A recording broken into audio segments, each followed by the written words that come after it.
Bonsoir, oui, il est 19 heures. Nous commençons cette nouvelle soirée visioconférence des semaines de la VIVAC et du supérieur en présence de plusieurs intervenants.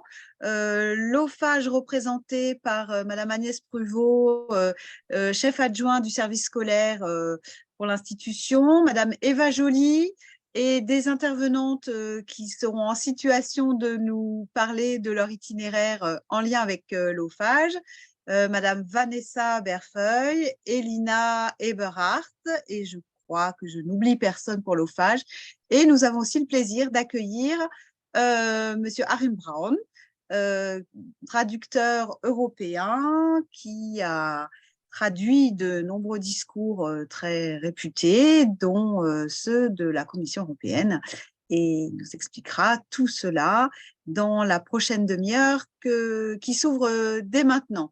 Je laisse la parole à Madame Agnès Pruvot pour commencer cette présentation de l'OFAGE et des perspectives, métiers, projets existants pour les jeunes avec cette institution. Agnès, c'est à vous. Merci. Bonsoir à toutes et tous. Je ne vais pas prendre la parole très longtemps parce que je pense qu'il est plus important qu'on puisse échanger avec des personnes qui ont une certaine expérience, que ce soit celle qui représente l'OFAGE ce soir ou Arim Brown.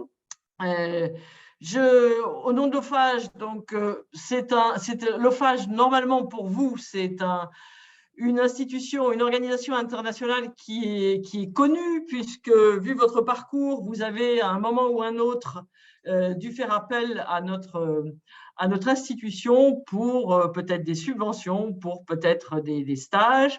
Et un de nos dignes représentants, dont mon collègue Jérémy Rossignol, est présent ce soir, puisque lui s'occupe plus particulièrement du supérieur. Moi, je m'occupe de tout ce qui est secteur scolaire. Donc, vous arrivez au bout de votre parcours secteur scolaire et vous allez donc passer dans le supérieur.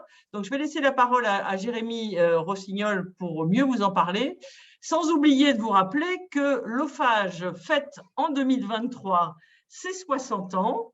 Oui, 60 ans, le bel âge. Donc, pour vous, c'est peut-être le Moyen-Âge, mais l'OFAGE fête ses 60 ans et propose toute une série de programmes, de formats dont vous pouvez aussi bénéficier. Donc, n'hésitez pas à nous contacter. Jérémy, c'est à toi. D'accord, bonsoir à toutes et tous. Alors, on enchaîne directement avec moi. Je ne pensais pas qu'on commencerait avec moi, mais c'est un grand honneur. J'en suis ravi. Peut-être que je peux dire quelques mots, Eva, c'est ça, sur ce que nous, on peut proposer dans le supérieur. Donc, comme l'a dit Agnès, vous arrivez plutôt voilà, en fin de parcours et vous arrivez dans l'enseignement supérieur. Donc, vous dire qu'à l'OFAGE, on propose aussi des subventions, des programmes pour les jeunes qui sont dans l'enseignement supérieur. C'est parfois un peu moins connu, mais c'est bien le cas. Donc, on va vous présenter tout à l'heure 2 retours d'expérience sur 2 programmes spécifiques. Il y a un programme qui s'appelle Travail chez le partenaire, qui permet de travailler dans des organisations de jeunesse dans l'autre pays, par exemple en Allemagne. Donc, je ne vais pas détailler ce programme-là, mais ça, c'est en tout cas un exemple très concret de programme que vous pouvez faire sur une année et qui est vraiment professionnalisant, qui permet d'avoir une première expérience professionnelle concrète dans l'autre pays, tout en travaillant dans l'univers de la jeunesse.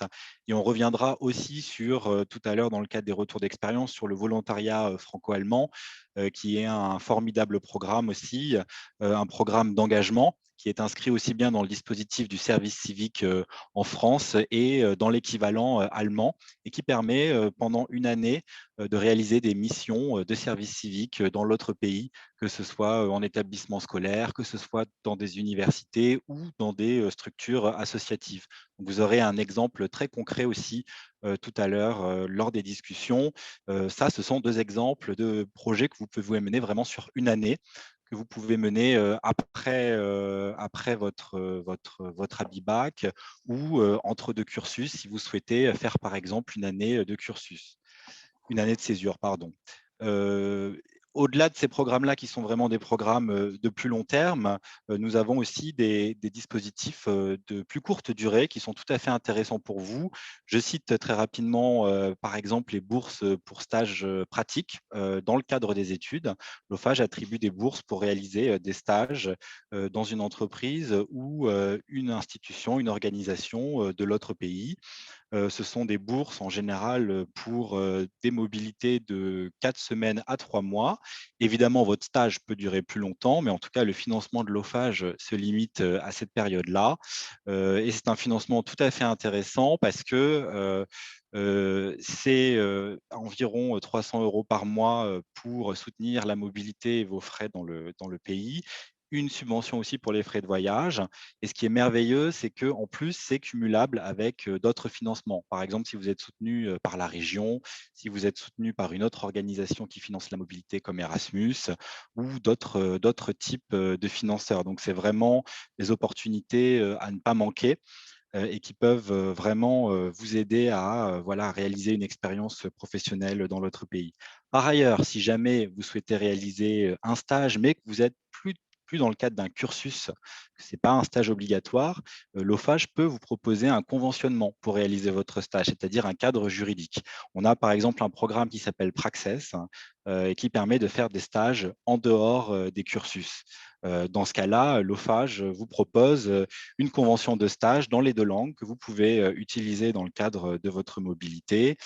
S'occupe aussi de souscrire une assurance complémentaire pour le séjour à l'étranger, une assurance maladie complémentaire. Et cela peut être pour une période de 1 à 6 mois. Donc, c'est vraiment un dispositif très, très intéressant. Quel que soit votre parcours, et effectivement, dans le cadre d'une réorientation ou entre 2 cursus, si jamais vous voulez faire, par exemple, une année de césure, tout simplement. Donc ça, c'est vraiment un dispositif intéressant. En cas de besoin, on peut aussi vous attribuer une bourse unitaire de 500 € pour la mobilité dans le cadre du cursus, de la mobilité hors cursus. Voilà, donc ça, c'est 2 exemples très concrets pour les mobilités individuelles que je pense vous pouvez facilement utiliser. Dans le cadre des bourses pour stage obligatoires, c'est individuel, mais la demande est à formuler par l'université. Mais ce qui est très pratique, c'est que c'est des programmes qui sont ouverts tout au long de l'année. Il n'y a pas de délai de candidature spécifique. Disons qu'il faut déposer la demande un peu de temps avant le projet, idéalement 1 mois avant, mais vous pouvez déposer une demande tout au long de l'année via votre université. Donc voilà 2 exemples concrets que je voulais citer et qui sont sûrement les plus intéressants pour vous. Après, nous avons aussi un certain nombre d'outils pour préparer la mobilité. Nous avons un outil qui s'appelle Akiap, qui est une application en ligne qui permet, en amont de la mobilité et après de la mobilité, de faire une sorte de bilan de compétences et de mettre en avant tout ce que vous avez pu apprendre durant votre mobilité. Donc, des compétences comme l'ouverture d'esprit, la confiance en soi, le sens des relations interpersonnelles, etc. J'en cite que quelques-unes. Et ça, c'est aussi des outils qu'on propose en plus de la mobilité qui sont gratuits et qui vous permettent de rajouter un petit plus à votre CV de manière très concrète via voilà, une application qui est très ludique. Et on pourra vous envoyer les informations à ce sujet-là après le webinaire. Et puis, je finis en vous disant voilà, que dans le franco-allemand, il y a vraiment beaucoup d'outils à disposition, y compris dans l'enseignement supérieur. Vous pouvez faire une mobilité grâce à l'OFAGE et puis ensuite enchaîner avec un cursus de l'université franco-allemande, par exemple. La plupart du temps, les soutiens sont complémentaires. L'un n'exclut pas l'autre. Donc, il ne faut vraiment pas hésiter à vous saisir de cette boîte à outils qui est très intéressante. Évidemment, là, je n'ai pu vous présenter que quelques exemples pertinents et que vous pouvez utiliser assez facilement, mais on pourra vous envoyer des informations plus détaillées, évidemment, après les échanges. Merci Jérémy pour cette première présentation des programmes post-bac de l'OFAGE. On voulait rentrer maintenant dans le vif du sujet et peut-être avec un aperçu plus concret, puisqu'on voulait vous présenter, chers élèves, le volontariat franco-allemand. Et on a donc 2 anciennes participantes qui vont vous présenter le programme, comment ça s'est passé pour elles, qu'est-ce qu'elles ont vécu pendant cette année. Marie, Elina, je vous laisse la parole. Merci Eva. Bonjour tout le monde. Alors moi c'est Marie et en ce moment je suis à Strasbourg et je fais ma dernière année de master en sciences politiques. Et l'année dernière j'ai fait mon volontariat franco-allemand à Berlin, à l'OFAGE, au programme de la journée découverte. Alors bonjour à tous. Je m'appelle Elina. Je suis en dernière année de master enseignement franco-allemand dans le premier degré à Strasbourg. Et j'ai effectué mon année de volontariat il y a déjà 2 ans, en année de césure entre mes années de licence et mon master, pour confirmer notamment mon orientation plutôt. Voilà, donc je vais tout de suite enchaîner. On s'est mis un peu d'accord sur ce qu'on allait dire. Le volontariat franco-allemand, qu'est-ce que c'est vraiment et comment on pourrait le définir assez rapidement? En soi, ça ressemble beaucoup à un service civique qu'on peut effectuer en France, sauf que là, ça va concerner des élèves ou des jeunes, disons, français qui vont partir en Allemagne et des jeunes Allemands qui vont, eux, partir en France. On va être, je vais développer le parcours du volontariat franco-allemand dans les établissements scolaires parce que c'est celui-là que j'ai effectué moi-même. Et même dans ce secteur-là, on a pu faire des missions très différentes. Je parle au nom des autres volontaires qui étaient avec moi. Et selon l'établissement, nos missions sont vraiment très différentes. Moi, j'ai été dans une école élémentaire comme je l'avais demandé. Les autres expériences dans les gymnasiums n'ont absolument rien à voir, mais sont tout aussi enrichissantes. Je rappellerai, comme l'a fait Monsieur Rossignol tout avant, c'est un engagement long sur une année et ça a plusieurs avantages. Ça permet de s'engager longtemps dans les projets, de voir un peu plus loin, d'évoluer avec les élèves, notamment dans le cadre scolaire, et de programmer et de aussi se laisser un petit temps d'adaptation plus ou moins long selon comment on en a besoin. Ça peut être aussi se laisser une période, quelques semaines pour observer simplement parce qu'on n'est pas à l'aise en allemand. Voilà. Et au final, à la fin de l'année, faire entièrement partie de l'équipe, par exemple. En tout cas, ça reste une année de volontariat où on est bien entouré. C'est des séjours qui sont très bien organisés par l'OFAGE, où on a des allers-retours pris en charge. Et surtout, on fait partie d'un groupe de séminaire avec d'autres jeunes comme nous qui habiteront, si vous êtes dans une grande ville, dans la même ville que vous ou dans les alentours, disons. Et avec eux, vous allez partager 4 semaines de séminaire, un tout début de l'année, un tout à la fin, et 2 au milieu, pour réfléchir un peu sur ce que vous faites, pour apprendre à vous connaître et voilà, et rencontrer de nouveaux lieux qui sont souvent très charmants. Et donc quand on fait un volontariat, on reçoit aussi une indemnité qui est de 522 € par mois, il me semble. Et certaines organisations mettent aussi gratuitement un logement à disposition ou alors donnent un petit peu plus. Comme par exemple, moi, l'OFAGE m'a donné 200 € en plus, ce qui fait que ça ne suffit pas vraiment pour vivre, mais c'est déjà pas mal pour une année à l'étranger. Et donc, comme l'a déjà dit Elena, on peut faire son volontariat vraiment dans plein de domaines différents. J'ai des amis qui ont fait un volontariat dans le domaine du sport, donc ils étaient dans des fédérations ou dans des associations de gym, par exemple.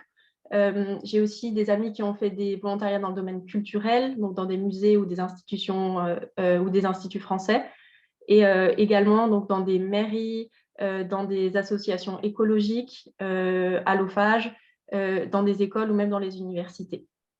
Et donc, comme Elina, elle a fait son volontariat dans le domaine des établissements scolaires, je vais lui laisser la parole pour qu'elle parle un peu plus de son expérience personnelle. Oui. Moi, je suis donc partie une année dans une école élémentaire à Hambourg. Je reviendrai sur le fait que c'est important au moment de la candidature et de la sélection avec l'OFAGE de bien parler de vos besoins dès le départ, parce que ça permet de vous retrouver dans un établissement, dans un endroit où vous vous sentirez bien. Et alors parfois, on ne sait pas vraiment ce qu'on a vraiment envie de faire, mais moi, c'était un vrai choix d'être dans une Grundschule. Et je suis vraiment ravie d'avoir pu être affiliée à un établissement comme ça. De plus que c'était la première année qu'ils travaillaient avec l'OFAGE. Et vraiment, j'ai vraiment eu une très belle expérience. Ils étaient adorables avec moi. Et puis, de toute façon, l'OFAGE est toujours là à envoyer des questionnaires de satisfaction et d'échanger avec l'établissement. Donc, de toute façon, vous serez bien entourés. Voilà, j'ai personnellement été intégrée dans une classe dès le début. Puis, je faisais du soutien scolaire avec des élèves au début de l'année. Puis, je travaillais dans une salle très particulière de l'école où les enfants pouvaient venir se reposer ou travailler plus tranquillement pour des élèves qui avaient des besoins un peu plus spécifiques. Puis après, j'ai vécu plusieurs mois de fermeture d'école où finalement, là, il a fallu encadrer les élèves qui venaient quand même. Et alors que l'école était fermée, c'était aussi une expérience très intéressante, très privilégiée avec des élèves, avec seulement quelques élèves. Et puis, vers la fin de l'année, au printemps, j'ai eu un gros projet à la Vorschule, qui était la classe qui préparait les élèves qui voulaient aller au CP. Et là, j'étais vraiment très libre. Je travaillais avec d'autres enseignants, d'autres éducateurs. Et il y avait beaucoup, beaucoup de matériel. Il y avait plein de choses chouettes à faire. En tout cas, l'établissement était vraiment sympa.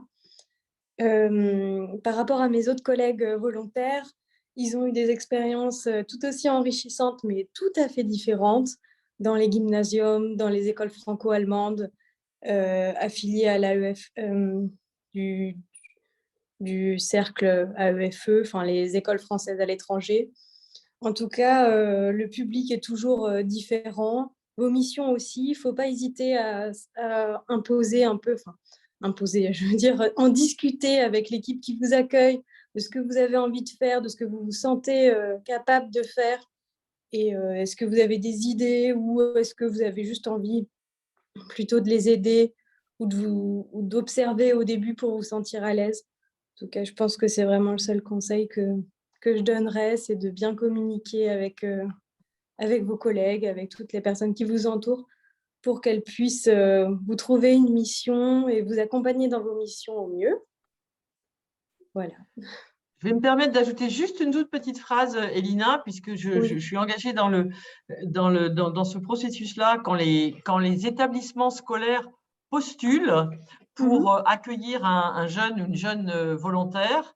Et je peux vous assurer que les établissements scolaires allemands sont extrêmement nombreux à rechercher, à accueillir un ou une jeune volontaire.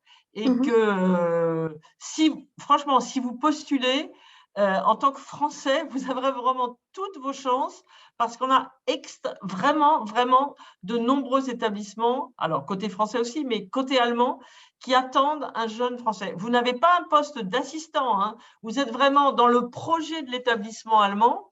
Et vous aussi, vous pouvez amener votre expérience, votre expertise. Je ne sais pas si vous êtes des spécialistes du hip-hop ou, je dis un exemple comme ça, ou du théâtre. Vous pouvez aussi amener vos outils dans l'établissement. Hein. Ce sont plus souvent des établissements du second degré. Mais voilà, hein, j'insiste parce que vraiment, beaucoup, beaucoup d'établissements allemands sont en attente. Voilà, je voulais juste rajouter cette phrase. Non, bien sûr, c'est important. Et puis, en plus… c'est vrai qu'on fait vraiment partie du projet de l'école et puis il ne faut pas hésiter à proposer des choses dont on est fier de savoir faire ces choses. Enfin, je ne sais pas. Il y a aussi des tas de courses, comme on dit en Allemagne, après l'école, où on peut pas forcément les encadrer tout seul, mais en faire donner des idées, prendre un cours en cuisine, allier la cuisine et le français, l'art, ou faire un projet plus sportif. Enfin, vraiment, c'est plutôt libre et puis c'est vraiment passionnant de découvrir le milieu scolaire allemand qui est à mon sens, très intéressant.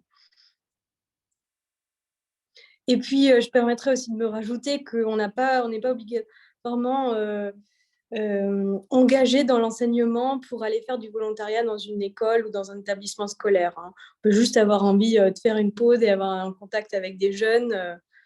J'ai aussi des amis qui sont rentrés en France faire du droit ou du droit franco-allemand. Et voilà, et puis ça n'empêche rien et ça gâche rien à l'expérience. Donc, on va peut-être continuer avec moi. Je vais aussi raconter mon expérience. Alors, moi, quand je suis arrivée pour faire mon volontariat, ce n'était pas ma première année à l'étranger. J'avais déjà fait une année d'Erasmus à Berlin et j'avais absolument envie de retourner à Berlin. Et donc, le volontariat, pour moi, ça a été le moyen de retourner à l'étranger en étant un petit peu payée et en faisant quelque chose. Donc, j'ai fait une année de césure pour faire ce volontariat. Et il me semble que j'avais postulé vers janvier-février. Donc, si vous êtes intéressé, il faudrait commencer à regarder sur le site du service civique pour voir quel volontariat vous correspondrait le mieux. Et donc, j'ai eu des missions alors, très variées. Le but de mon volontariat, c'était d'organiser des rencontres entre des élèves et des entreprises ou des institutions. En gros, ça pouvait être une classe alsacienne, par exemple, qui se rend dans une entreprise alsacienne pour qu'elle puisse lui expliquer ses activités et ses relations avec l'Allemagne. Et il y avait aussi des journées découvertes qui étaient un petit peu plus importantes, on va dire, où on organisait des rencontres avec des ministères, des ministres ou des ambassadeurs. Et donc ça demandait plus de travail. Et j'ai du coup eu l'occasion de me rendre sur place et d'assister à ces rencontres. Donc, c'est toujours super sympa en tant que volontaire de voir qu'on a contribué à de telles rencontres, qu'on peut voir le fruit de son travail. J'ai aussi fait pas mal de communication. Donc, on faisait des tweets, des actualités. Je faisais aussi, par exemple, des tournages vidéo. Donc, c'est vraiment très varié. Et comme disait Elina, 1 an, c'est quand même long. Et donc, il y a vraiment une relation de confiance qui s'instaure avec les personnes avec qui on travaille. Et j'ai pu organiser des projets complètement par moi-même. Par exemple, j'avais organisé une journée découverte à Europa Park avec 100 élèves allemands et français. Et donc, l'OFAGE m'avait même payé le déplacement, l'hôtel et tout ça. Enfin, c'était vraiment super bien. C'était vraiment une super mission pour acquérir des compétences professionnelles. Et ça m'a permis justement d'appuyer mon CV pour entrer à Sciences Po dans un cursus franco-allemand. Alors qu'avant, à part mon année d'Erasmus qui était en Allemagne, j'avais vraiment pas de raison à me diriger vers Sciences Po et vers le franco-allemand.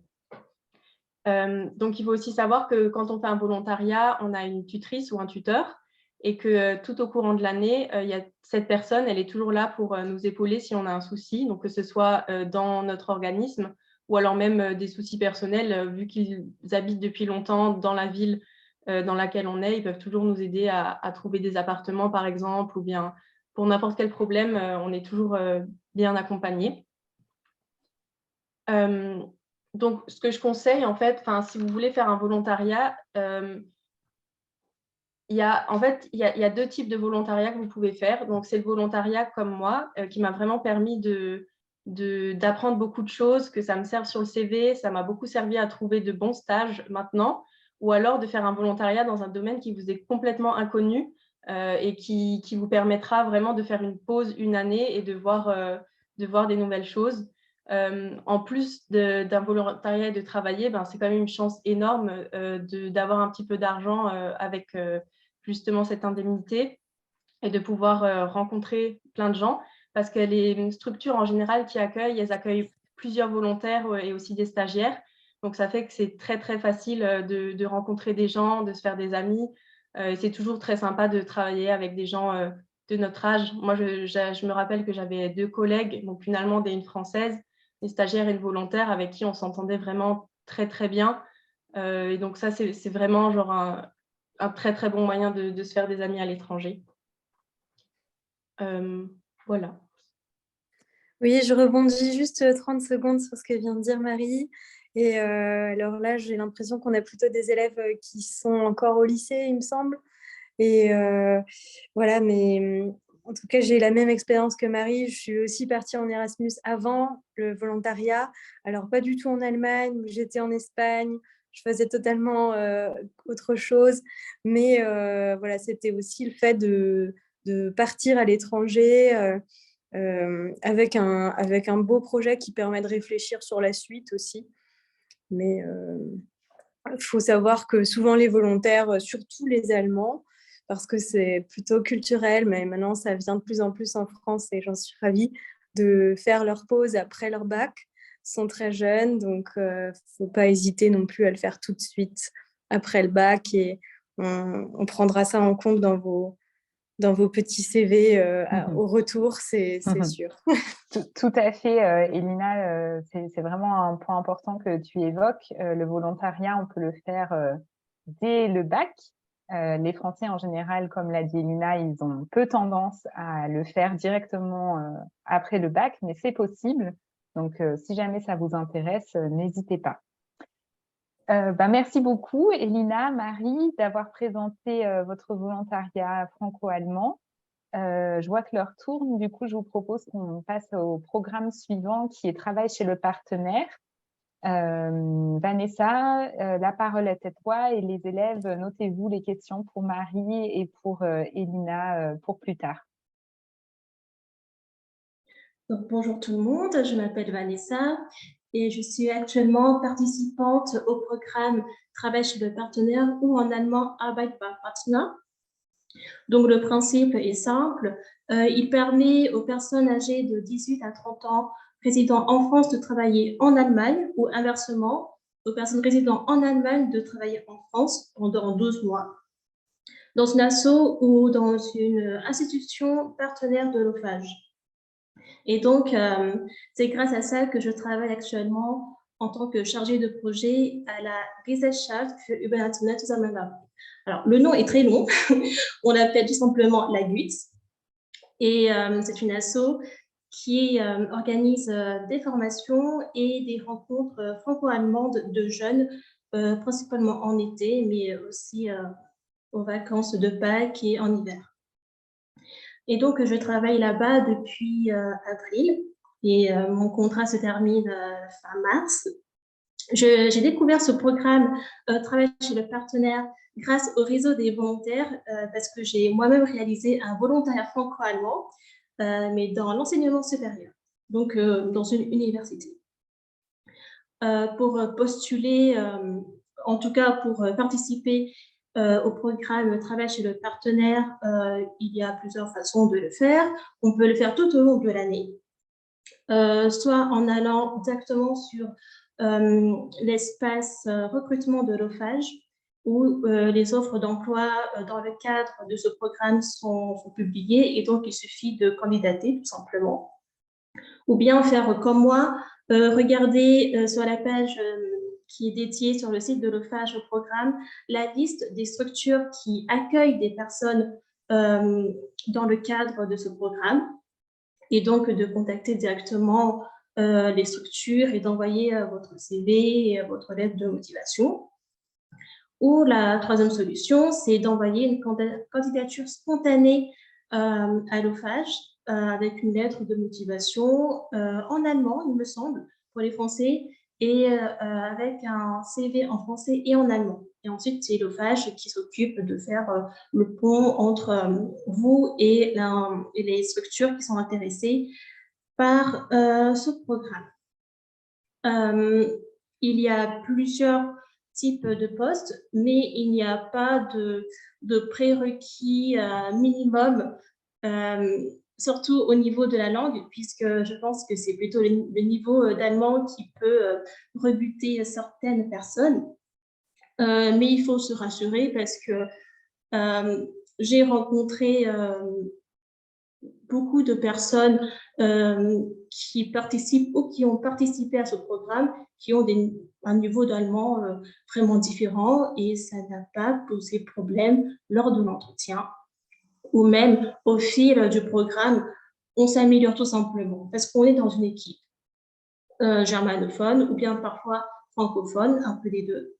Et on vit tout simplement, on a une vie professionnelle, on évolue et on apprend beaucoup de choses. Donc, à la fois, on améliore ses capacités linguistiques, mais aussi on apprend à travailler dans un autre environnement.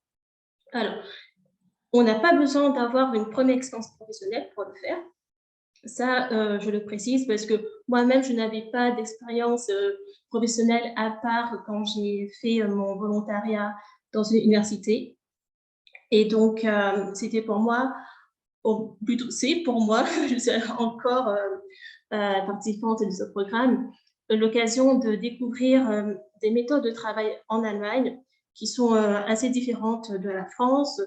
Le côté très strict et très pointu des Allemands, je le sens bien, mais ça apporte beaucoup de diversité et on apprend beaucoup plus aussi sur la culture du travail en Allemagne.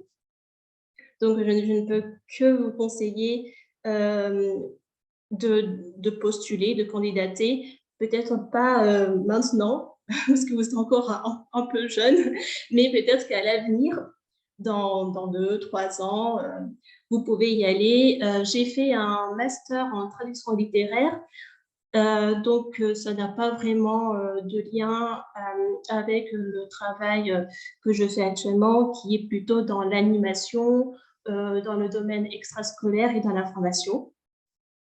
Mais j'y prends plaisir. Donc, c'est vraiment l'occasion aussi de découvrir de nouveaux domaines. Et il ne faut pas hésiter à se lancer dans de nouvelles expériences. Merci Vanessa, merci pour cette présentation. Effectivement, donc ce ne sera pas pour tout de suite votre participation au travail chez le partenaire, mais je pense que c'est important pour vous, les élèves qui vous destinez au franco-allemand, de connaître déjà les perspectives qui existent pendant ou après vos études. L'OFAGE, c'est jusqu'à 30 ans, ça ne s'arrête pas au bac. Donc, n'hésitez pas à regarder régulièrement les différents programmes que l'on propose. Voilà, on a dépassé un petit peu notre temps. Caroline, je suis désolée. On laisse la parole à la deuxième partie de notre intervention. Merci pour cette présentation riche et variée des possibilités et des possibles avec l'OFAGE. Je voulais juste dire aux élèves qui sont connectés qu'il est possible de poser les questions au fur et à mesure dans le chat qui s'affiche sur le côté. Nous allons donc passer maintenant la parole à Monsieur Braun, qui va nous parler traduction de haut niveau, donc un métier du franco-allemand. Une illustration supplémentaire de tout ce qui est possible et exigeant et fascinant avec les carrières du franco-allemand. Merci, Monsieur Braun, c'est à vous. Un grand merci, Caroline. Bonsoir à toutes et à tous. Je m'appelle Achim. Achim, un nom très difficile à prononcer pour les francophones, sauf pour Caroline et Agnès, bien sûr. On m'appelle Hakim, Hachim ou Hachum, selon les préférences. Et c'est vrai, Caroline, je suis partie du franco-allemand. À l'origine, j'ai fait des études de français et d'histoire, donc je suis professeur de français à l'origine. J'ai l'âge des traités de Rome, et je ne parle pas de la Rome antique. Hein. À vous de voir où me situer à peu près. Voilà, donc j'ai préparé un petit... Je peux essayer de partager l'écran, Caroline ?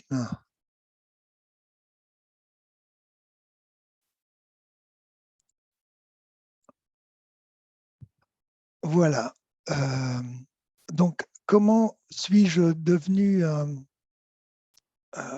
traducteur européen? Donc, ce petit fichier, je l'ai envoyé à Caroline, donc elle va, si vous voulez, le distribuer. Donc, vous pouvez m'envoyer, si jamais vous avez des questions, ou si des idées vous passent par la tête, un email. Vous pouvez me suivre sur Twitter, me taguer si vous voulez. Donc, j'étais professeur au chômage. Il y a quelques années, donc je suis parti en France enseigner l'allemand comme langue étrangère à Rennes, en Bretagne. Et après, j'ai passé un concours de traducteur à la Commission européenne. Donc, pour devenir traducteur ou traductrice, on n'a pas besoin d'avoir un diplôme de traducteur proprement dit. Donc, si vous êtes plutôt, je ne sais pas, si vous préférez les sciences, le droit ou quoi que ce soit, et si vous aimez en même temps les langues, donc vous pouvez quand même tenter un concours de traducteur.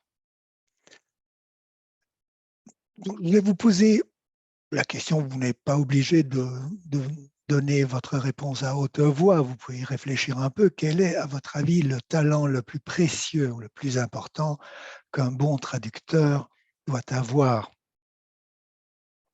Et je repense un peu à moi-même, les gens me disaient souvent, ton français est vraiment super, donc tu dois être un excellent traducteur.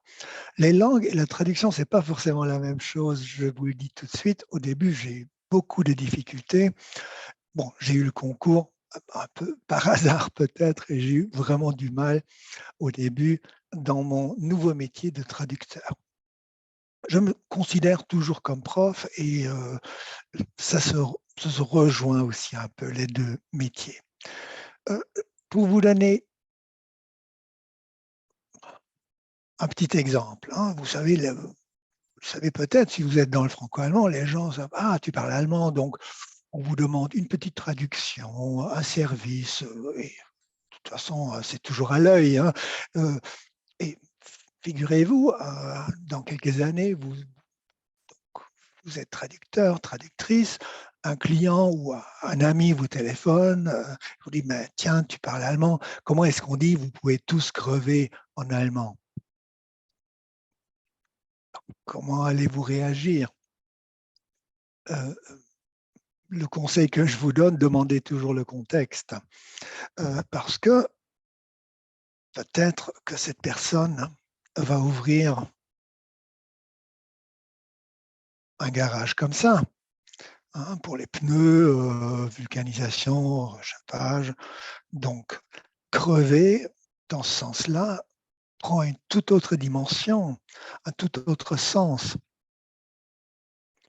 Donc, on dirait plus « du kannst von mir aus krepieren », si vous voulez, mais « jeder kann mal eine Reifenpanne haben ». C'est complètement autre chose. Donc, méfiez-vous de la première solution qu'on vous propose aussi dans les dictionnaires. Parfois, c'est juste à côté ou complètement à côté. Ou bien, on vous demande dans le sens inverse, tiens, tu parles allemand, j'ai lu Der Flügel ist hin. Qu'est-ce que ça veut dire? Donc là aussi, je vous conseille vivement de demander le contexte. Parce que qu'est-ce que ça pourrait être? Peut-être l'aile d'un avion qui est embouti, un piano à queue qui ne marche plus, ou bien un oiseau. Donc der Flügel, vous avez 3 possibilités, peut-être plus même, en allemand. Donc le contexte est extrêmement important. Bon, Caroline, tout à l'heure, elle a parlé de moi comme si j'étais le secrétaire personnel de notre présidente. Hein. Ma super chef, c'est en effet Ursula von der Leyen. Et comme par hasard, j'ai traduit hier un discours qu'elle a tenu à Paris au sommet pour l'Ukraine, convoqué par Emmanuel Macron. Aujourd'hui, 2 discours. Elle est de retour à Bruxelles. Elle a parlé au sommet, enfin, il y avait les 45 ans de l'Union européenne avec les pays d'Asie du Sud-Est, ASEAN Group, et aussi pour préparer le sommet européen pour demain. C'est toujours l'Ukraine, c'est l'énergie, enfin, il y a beaucoup de choses. Mais mon travail est beaucoup plus varié que ça. Donc, je vais vous en parler un peu.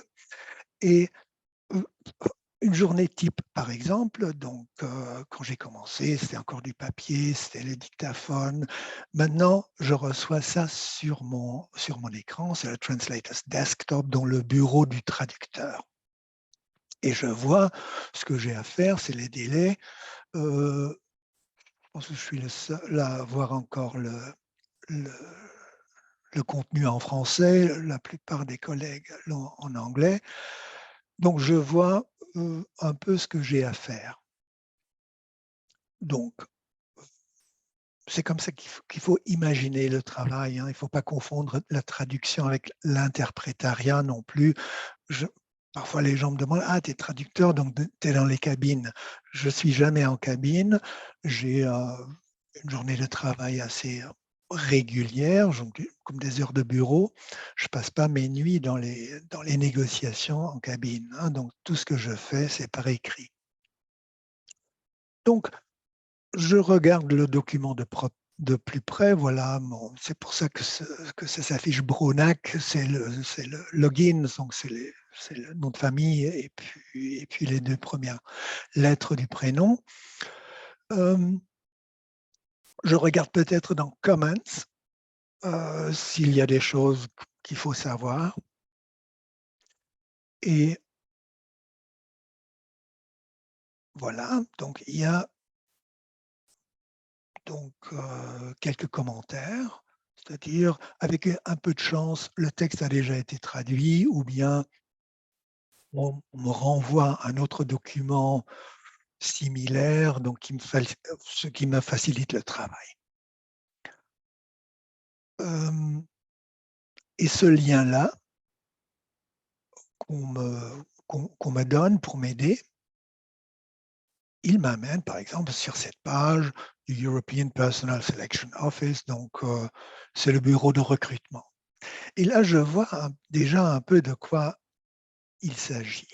Donc en plus, c'est en allemand, donc je peux m'informer un peu. Je me mets dans le bain.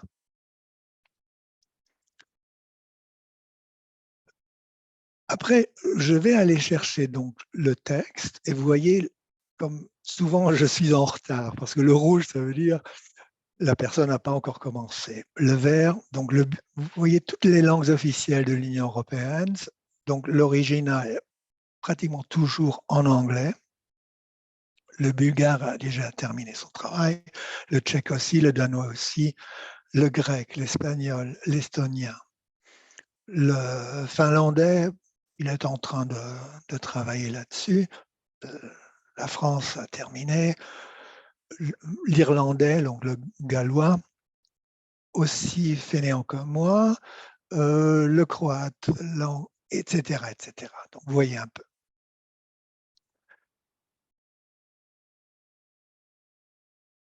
Donc, j'ouvre le projet, je dis, je crée le document, créer un projet. Et une chose très utile,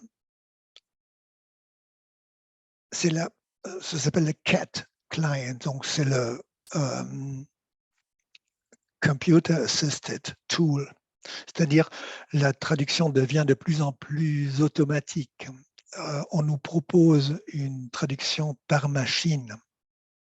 Elle ne va jamais nous remplacer, hein, ne vous inquiétez pas, parce qu'elle n'a pas de sentiment, la machine. C'est ça le grand avantage de la traduction humaine. Elle est assez impressionnante dans ce qu'elle vous propose, mais tout ce qui est sentiment ou vraiment finesse, elle n'y arrive pas. Mais je peux donc ici importer des ressources, c'est-à-dire la machine va, comme un aspirateur, chercher tous les éléments, tous les mots, toutes les phrases qui ont un certain rapport avec mon texte.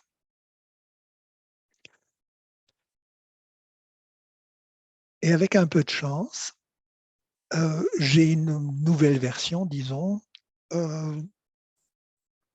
d'une ancienne version, ou bien quelqu'un me dit, mais tiens, le document a été traduit sous tel ou tel numéro il y a 2 ans, ou un document très similaire. À ce moment-là, je peux faire un perfect match.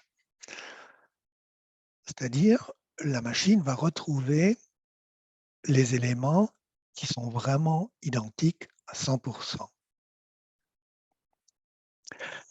Et surprise, donc, j'ouvre le projet et il m'affiche, donc, sans que j'ai fait la moindre chose, 77%, je crois, sont déjà faits. J'ouvre carrément le projet et ça se présente comme ça. Donc, vous voyez, le texte est coupé en segments, ce qui a des avantages, mais aussi des inconvénients.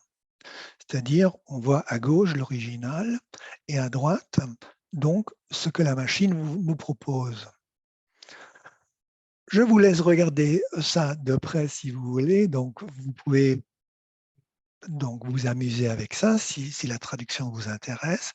Parfois, on a de la chance et on a traduit soi-même le texte qu'on retrouve. Parfois, on a de la chance parce qu'un collègue qui travaille bien a traduit la version précédente. Parfois, ça vous affiche 100%, mais ce n'est pas bien traduit. Vous pouvez regarder de près si vous voulez. Donc, après, je complète, je corrige, je fais ma traduction et j'envoie le tout sur une plateforme. Voilà. Je ne vais pas vous ennuyer avec plus de détails. Je préfère vous donner encore quelques liens, quelques conseils peut-être utiles. Par exemple, le site web de l'Union européenne, c'est Europa, c'est pas Europe, c'est europa.eu. Là, vous avez tout. Vous avez toutes les langues, vous avez tous les domaines. Il faut un peu de patience et pour vraiment, bon, on trouve tout, mais il faut vraiment être patient. Sinon, la Commission européenne, vous le savez peut-être, a aussi une représentation en France. C'est ce beau bâtiment, boulevard Saint-Germain. Vous pouvez passer, vous pouvez vous informer. Et pour vos amis qui ne sont peut-être pas à Paris, il y a des centres d'information Europe Direct ou Europe Direct un peu partout en France, à Amiens, à Bordeaux, à Rennes. Et là, n'ayez pas peur de les contacter, ils sont là pour vous. Donc l'Europe a besoin de jeunes, l'Europe a besoin de vous, sinon il ne va plus exister dans 30 ans. Parce que moi, je vais bientôt partir à la retraite, donc il faut quelqu'un pour prendre la relève. Donc je compte sur vous. Si vous cherchez déjà un job en tant que juriste, historien de l'art, météorologue, médecin, l'Europe a besoin de tout, de tous les métiers. Donc, informez-vous, abonnez-vous à des newsletters, quelque chose comme ça, et essayez de rester au courant. Voilà, je pense que j'ai suffisamment parlé. Je vous remercie de votre attention et vous pouvez me poser toutes les questions que vous voulez maintenant, après, dans 2 semaines ou dans quelques mois. Merci beaucoup. Merci pour cette présentation efficace, détonnante aussi. On ne s'attendait pas forcément à toutes ces remarques et toutes ces complexités de la traduction. En tout cas, ça donne envie de faire de la traduction et de se pencher plus profondément sur cet enjeu absolument crucial pour l'entente entre nos pays d'Europe.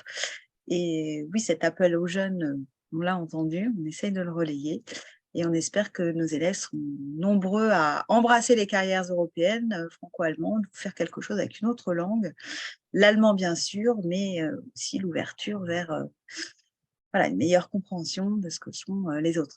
Les élèves qui sont connectés, vous pouvez encore poser des questions pendant quelques minutes. Le chat reste pour le moment assez vide. En attendant, peut-être une question à Monsieur Brown.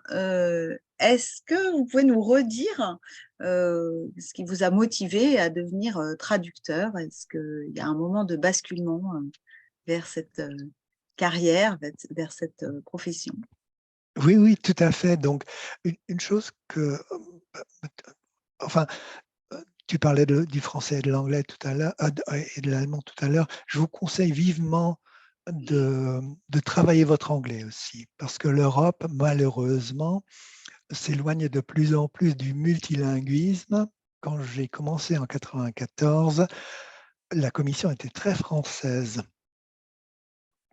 Chose que j'aimais beaucoup, parce que l'anglais, je n'ai pas un très bon niveau. Elle est devenue, l'Europe, la Commission, sont devenues de plus en plus anglophones, surtout avec les élargissements. Donc les nouveaux pays parlent de moins en moins, enfin le français est beaucoup moins courant ou parlé dans ces pays-là. Donc l'anglais est vraiment indispensable. Alors comment, oui, ce basculement, donc, comme j'ai essayé d'expliquer, après mon diplôme, je n'ai pas eu de poste parce qu'en Allemagne, ce n'est pas comme en France, il n'y a pas de concours. Donc, ça dépend un peu des matières que vous avez étudiées et de la région où vous êtes. Et moi, j'ai passé mon diplôme en Rhénanie du Nord-Westphalie, à Aachen. On n'avait pas besoin de professeur de français. Du coup, donc j'ai postulé pour un poste d'assistant en France. Je suis tombé à Rennes, dans un collège-lycée, et ça m'a beaucoup plu. Donc, j'ai vraiment amélioré mon français. J'ai commencé à parler vraiment. J'ai vraiment pris un bain linguistique. Et j'ai eu des contacts avec l'université à Rennes. Et après, j'ai postulé pour un poste de lecteur. Donc, j'ai enseigné l'allemand langue étrangère à la fac de Rennes. Et je voulais absolument, bon, le contrat était limité à 5 ans et je voulais absolument rester en pays, en terre francophone. J'avais plus envie de rentrer en Allemagne. Et donc j'ai vu l'annonce de ce concours. À l'époque, c'était une autre époque, donc c'était dans les journaux. Donc j'ai découpé l'annonce et j'ai envoyé une carte postale à Bruxelles. Et donc j'ai eu l'invitation pour le concours et entre-temps, j'ai eu mon premier fils né en 92 et je voulais absolument que mes enfants, parce qu'après il y a eu un deuxième, que mes enfants apprennent un français correct. Et ça, c'était mes deux plus grandes motivations. Hein, donc, vivre en terre francophone et que mes enfants apprennent le français comme des petits Français et pas comme dans pas mal d'écoles en Allemagne. Enfin, donc voilà, mes deux fils sont vraiment bilingues, presque, enfin, ils sont trilingues parce qu'ils ont appris l'anglais aussi très bien. Mais en plus, bon, ce n'était pas ma première motivation, c'est un métier intéressant que je fais depuis 28 ans maintenant. Je ne me suis pas ennuyé un seul jour.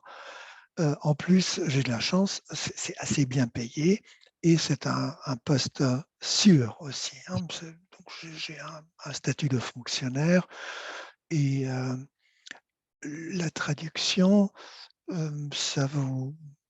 Enfin, j'apprends tous les jours au niveau du contenu, au niveau du vocabulaire et sur le plan humain aussi.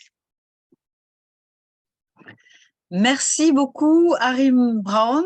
Merci à l'OFAGE et à tous les intervenants. J'ai oublié M. Rossignol tout à l'heure, mais voilà, je bats ma coulpe. Et évidemment, nous avions une guest star supplémentaire avec Jérémy Rossignol qui nous a éclairé sur le post-bac et sur les possibilités aussi en termes professionnels reliés avec l'OFAGE. Merci Eva Joly. Oui. Non, je voulais faire une incise, une question plus une réaction par rapport au sujet de la traduction, parce que c'est un sujet évidemment à l'OFAGE qui nous tient particulièrement à cœur, c'est essentiel. Et puis nous, plus spécifiquement au bureau de la formation professionnelle, en fait, puisque nous avons un programme spécifique pour les jeunes traducteurs littéraires qui s'appelle le programme Georges Arthur Goldschmidt, que Monsieur Braun connaît sûrement.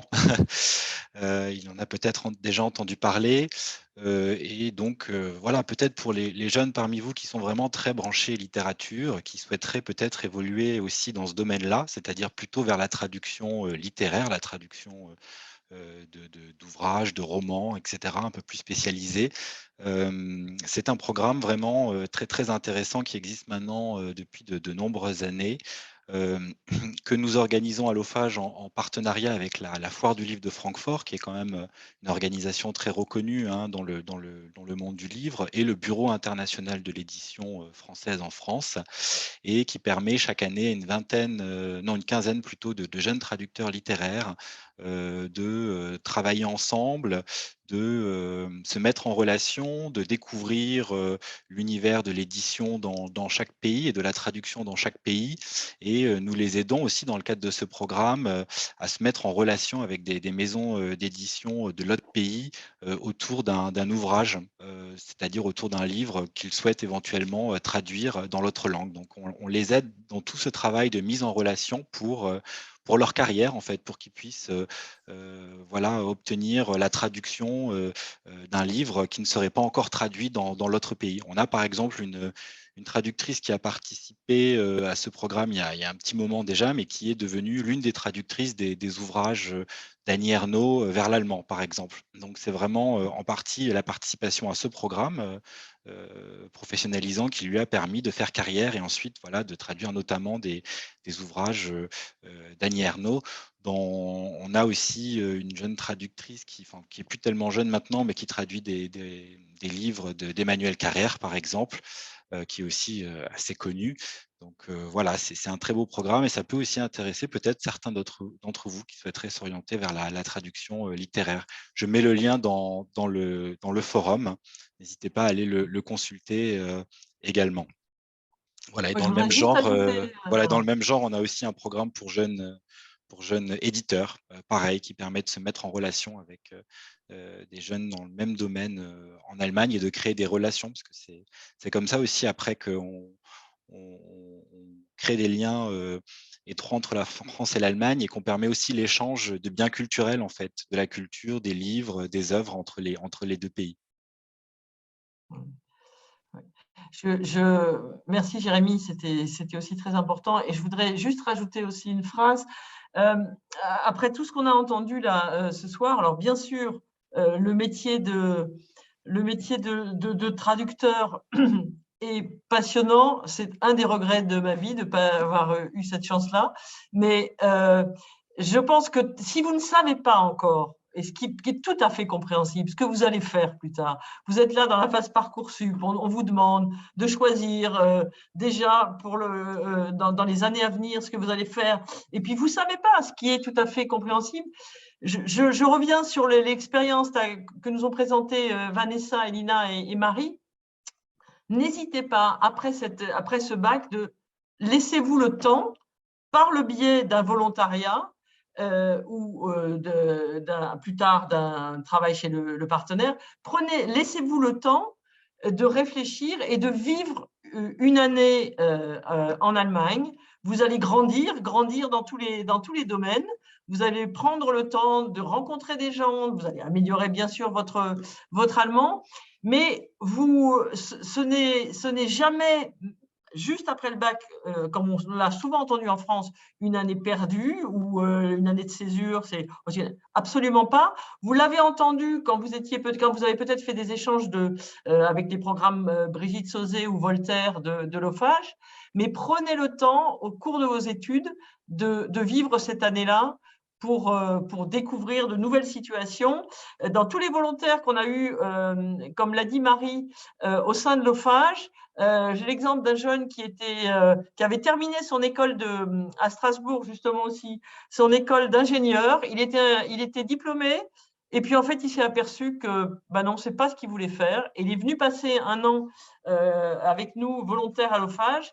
Et il avait envie d'être prof et tout compte fait, il a passé le concours de professeur des écoles et il est maintenant en Alsace, professeur de l'école en section bilingue. Donc voilà, rien n'est définitif, laissez-vous le temps et devenez volontaire avant de choisir une carrière, par exemple, dans la traduction. Avant de devenir traducteur, c'est ça. Merci à tous. Effectivement, je rajoute très rapidement que ça n'est pas complètement encore dans la culture en France de partir faire une année de césure directement après le bac et que tout le système Parcoursup dirige plutôt vers le choix d'une première option d'études qui peut être l'option définitive, mais comme tu l'as dit Agnès, on peut aussi bifurquer, changer, évoluer et heureusement tout n'est pas gravé dans le marbre entre 18 et 20 ans, sinon ce serait un petit peu triste. Et peut-être que nos élèves, futurs étudiants, peuvent repenser à ce qui se sera dit ce soir, ceux qui regarderont cette vidéo, pour se dire dans quelques années qu'ils peuvent faire ça, qu'ils peuvent avoir recours à l'OFAGE pour les aider, qu'ils peuvent valoriser ce qui sera probablement leur deuxième langue s'ils la conservent ou réactiver cette langue qu'ils auront fait intensivement en Abibac pour soit créer du plus sur leur CV, soit vivre une expérience différente dans le cadre d'une année de césure, ce qui l'année de césure, se pratique pratiquement partout maintenant dans les cursus d'études, quel que soit le domaine pratiqué. Voilà, ces précisions permettront peut-être à nos élèves de réactiver leur allemand et leur investissement à Abibac, peut-être pas directement après le bac, mais d'ici quelques années, 3e, 4e année de leur cursus, ou alors de tenter l'aventure pour se laisser un peu le temps de la réflexion quand on ne sait pas trop ce qu'on veut faire, qu'on est un peu déçu par Parcoursup éventuellement et qu'on veut simplement avoir un peu de temps dans ce système qui pressure quand même beaucoup et qui parfois oblige à des choix qui ne sont pas forcément toujours les bons ou les choix définitifs. Merci à tous nos intervenants de la soirée d'avoir pris le temps de nous avoir présenté ces possibilités encore une fois.